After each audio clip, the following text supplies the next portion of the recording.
నమస్కారం city news కి స్వాగతం ముందుగా ముఖ్యాంశాలు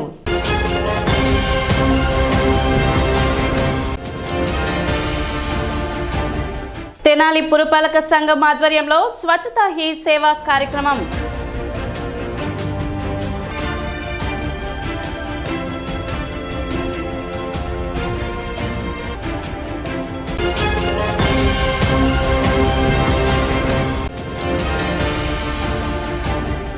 బీజేపీ ఆధ్వర్యంలో భారత ప్రధాని నరేంద్ర మోడీ జన్మదిన వేడుకలు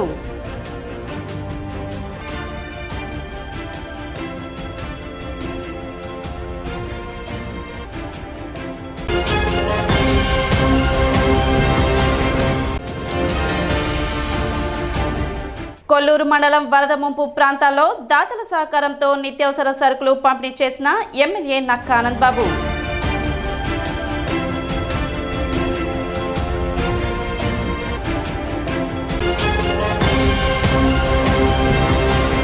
తెనాలి పురపాలక సంఘం ఆధ్వర్యంలో స్వచ్ఛతా హీ సేవా కార్యక్రమం నిర్వహించారు. మున్సిపల్ కార్యాలయం నుండి గంగానమ్మపేట మీదుగా రైల్వే స్టేషన్ వరకు ర్యాలీ చేపట్టారు. స్టేషన్ వద్ద రైల్వే ఉద్యోగులతో కలిసి మానవహారం నిర్వహించారు. అనంతరం రోడ్లను శుభ్రపరిచారు. మున్సిపల్ చైర్పర్సన్ తాడిపోయిన రాధిక, కమిషనర్ బండి శేషన్న, కౌన్సిలర్లు పాల్గొన్నారు.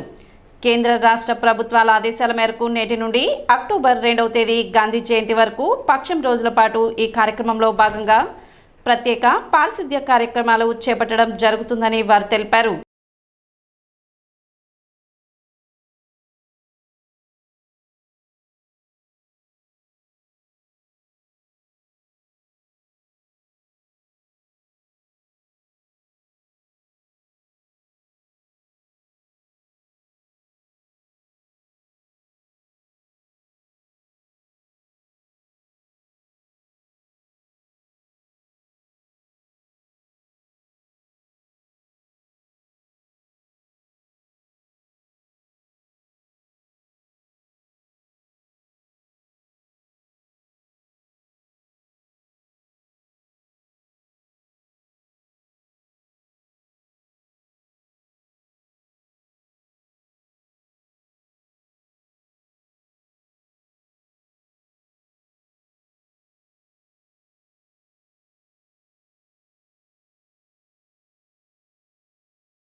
మన వార్డుల్లో ఎలాంటి అయితే ఈ చెత్త ఉందో మన కేంద్ర ప్రభుత్వం రాష్ట్ర ప్రభుత్వం వారు ఈ స్వచ్ఛత సేవని కార్యక్రమాన్ని ప్రోగ్రామ్ స్టార్ట్ చేయడం జరుగుతుంది.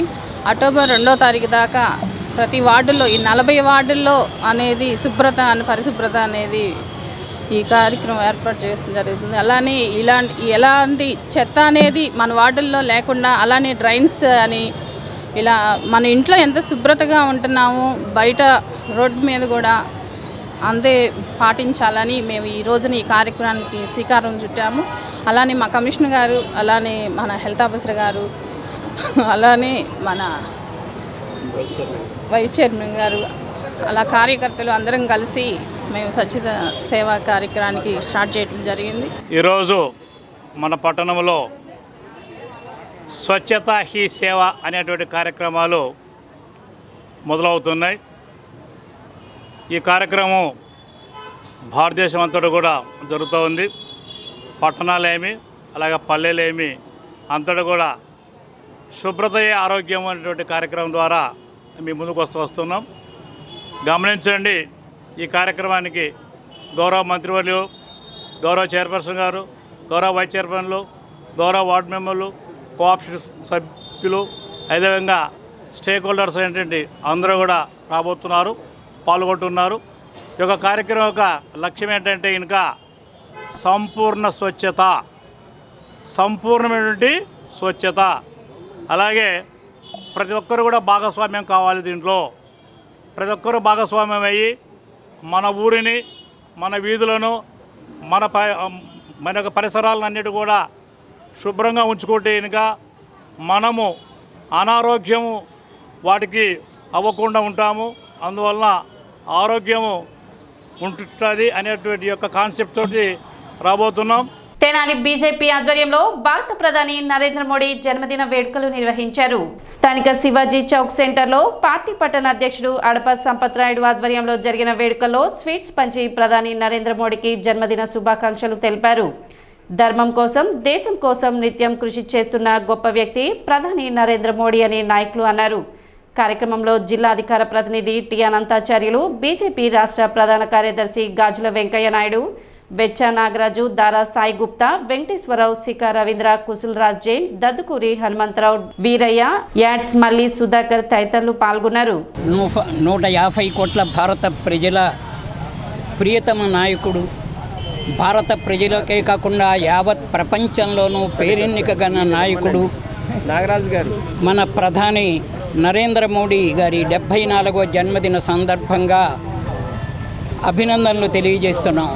నరేంద్ర మోడీ ఒక సామాన్య కుటుంబంలో అత్యంత పేదరికం అనుభవిస్తున్నటువంటి కుటుంబం నుంచి వచ్చి దాదాపు 4 పర్యాయాలు గుజరాత్కి ముఖ్యమంత్రిగా చేశారు. ఆయన ముఖ్యమంత్రిగా ఉన్న సమయంలో గుజరాత్ రాష్ట్రాన్ని అటు ఆర్థిక, వాణిజ్య, సాహిత్య, సాంస్కృతిక, సాంకేతిక రంగాలలో ఎంతో ముందంజలో ఉంచడం జరిగింది. గుజరాత్ రాష్ట్రం భారతదేశంలోనే ఒక పేరెన్నికగన్న రాష్ట్రంగా, ముందర అన్ని రంగాల్లోనూ ముందర ఉన్న రాష్ట్రంగా దాన్ని తీర్చిదిద్ది భారతదేశంలోని ముఖ్యమంత్రులకై ఆదర్శంగా నిలిచారు. అంతేకాకుండా 2019, 2024లో వరుసగా 3 పర్యాయాలు ప్రపంచంలోనే గొప్ప ప్రజాస్వామ్య శక్తి అయినటువంటి భారతదేశ ప్రజాస్వామ్య రథ సారథిగా ఆయన నిలవటం జరిగింది. ఆయన యొక్క నాయకత్వంలో అనేక ఉన్నతమైనటువంటి కార్యక్రమాలకి శ్రీకారమే కాకుండా ముగింపు కూడా పలకటం జరిగింది. మన భారత ప్రధాని నరేంద్ర మోడీ గారి యొక్క జన్మదినం, అదేవిధంగా విశ్వకర్మ జయంతికి కూడా శుభాకాంక్షలు యావత్ భారతదేశ ప్రజలందరికీ కూడా భారతీయ జనతా పార్టీ తరఫున తెలియజేస్తున్నాం. భారతదేశాన్ని విశ్వగురు స్థానంలో ఉంచడం కోసం, 3వ ఆర్థిక బలమైన దేశంగా ఏర్పరచడం కోసం, ఈ దేశం సుసంపన్నంగా ప్రపంచం మొత్తం కూడా ఈ దేశం వైపు చూసే విధంగా దిశ నిర్దేశించిన భారతీయత్వాన్ని పుణికింపజేసుకున్న మౌన్నత వ్యక్తి మన నరేంద్ర మోడీ గారు.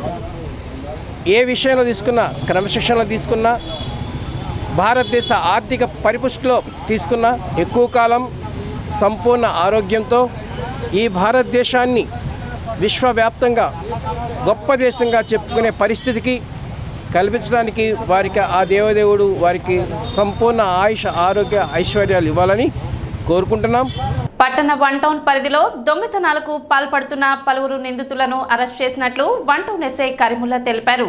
పట్టణ చిన్నరావూరుకు చెందిన వెంకటవాసు రాత్రి సమయంలో బహిర్భూమికి రాగా అతనిని బెదిరించి 4 వ్యక్తులు అతని వద్ద ఉన్న చైన్లు, ఉంగరాలు తీసుకువెళ్లారని, అదేవిధంగా నాజర్పేటకు చెందిన శ్రీరామ్ అనే వ్యక్తి ఇంట్లోకి చొరబడి నగలు అపహరించుకు వెళ్లారని, ఇరువురు బాధితులు ఇచ్చిన ఫిర్యాదు మేరకు విచారణ చేపట్టి నిందితులను అరెస్ట్ చేసి వారి వద్ద నుండి దొంగిలించిన సొమ్మును స్వాధీనం చేసుకున్నట్లు ఎస్ఐ కరీముల్లా తెలిపారు. గౌరవనీయ మా గుంటూరు జిల్లా ఎస్పీ గారి ఆదేశాల మేరకు, అలాగే తెనాలి డిఎస్పీ పర్యవేక్షణలో మా వన్ టౌన్ సిఐ గారి గైడెన్స్ అనుసరించి రెండు తెనాలి వన్ టౌన్ క్రైమ్లో ముద్దాయిల్ని అరెస్ట్ చేయడం జరిగింది. వాళ్ళ గురించి వివరాలు వివరించడానికి ఈరోజు ప్రెస్ మీట్ కండక్ట్ చేయడమైంది. 11/7/24లో నైటు 2ంటికి వెంకటవాసు అనే అతను చంద్రబాబుకు సంబంధించిన అతను బయట మల విసర్జన మూత్ర విసర్జన కానీ బయటకు వస్తే అతన్ని బెదిరించి 4 కలిసి అతని మెడలో ఉన్న 2 చైన్లు అలాగే 2 ఉంగరాలు బెదిరించి తీసుకెళ్లారు అనేది ఒక కంప్లైంట్. అలాగే కాంతి శ్రీరామ్ అనే అతను నాదర్పేటకు సంబంధించిన అతను రాత్రిపూట నిద్రపోతుంటే దొంగలు ఇంట్లోకి అక్రమంగా ప్రవేశించి బీరువాలో ఉన్న 2 కమ్మలు, బుట్ట కమ్మలు దొంగలించబడాయని ఒక రిపోర్టు.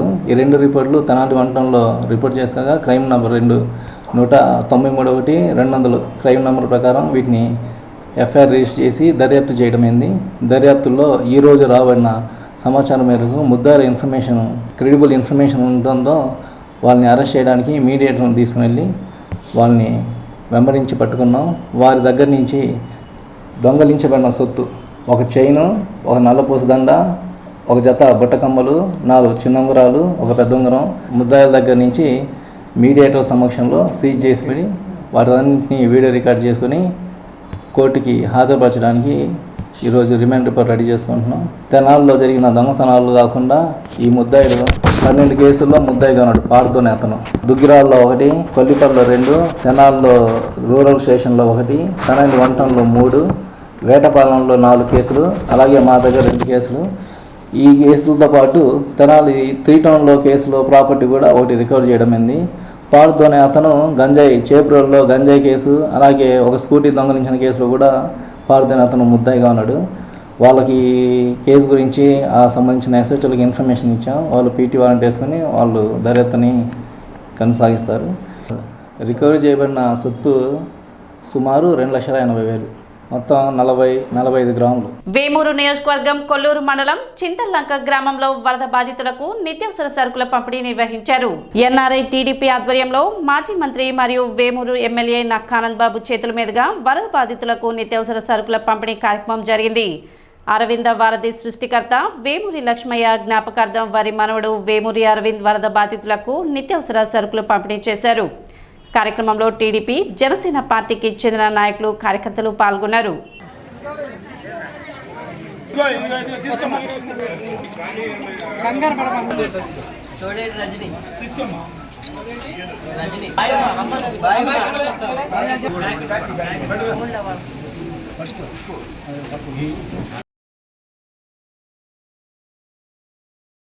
జువ్వలపాలెం గ్రామంలో వరద బాధితులకు డీబీఆర్సీ సంస్థ ద్వారా వేమూరు ఎమ్మెల్యే నక్కానంద్ బాబు చేతుల మీదుగా నిత్యావసర వస్తువులు పంపిణీ చేశారు.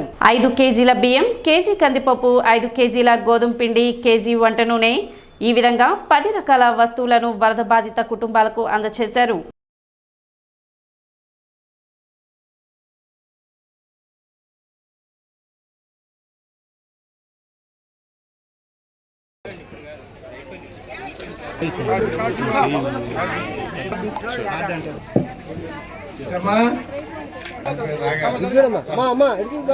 సంభవించినటువంటి వరదల వల్ల ఈ ప్రాంతంలో కొల్లూరు, పట్టిప్రోలు మండలాలకు సంబంధించి పూర్తిగా నీట మునిగిపోయి గతంలో ఎప్పుడూ లేనటువంటి నష్టాన్ని చవిచూశాం.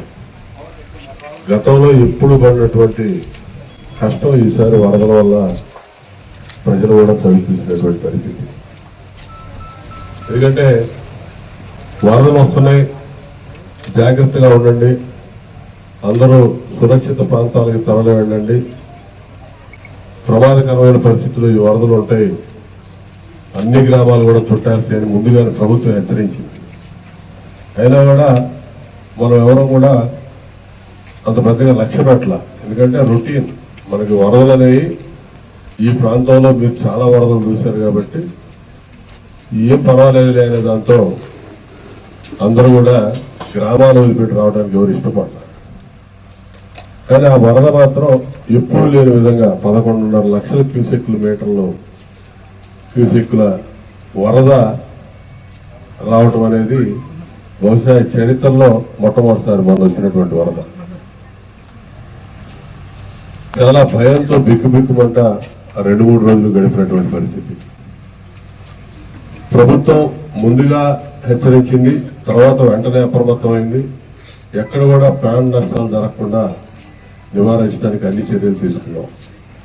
వరద మొదలైన కాడి నుంచి స్థానికంగా ప్రజలు ఎదుర్కొనే సమస్యలు ఏవైతే ఉంటాయో, భోజనం కానీ లేకపోతే ఇతరత్ర తాగడానికి నీళ్లు కానీ, మెడికల్కి సంబంధించి ఆరోగ్యానికి సంబంధించినటువంటి శిబిరాలు ఏర్పాటు చేయటం కానీ, అన్ని చర్యలు కూడా ప్రభుత్వం తీసుకొని కొంచెం స్వాంతం చేకూర్చే చర్యలకు శ్రీకారం చుట్టింది.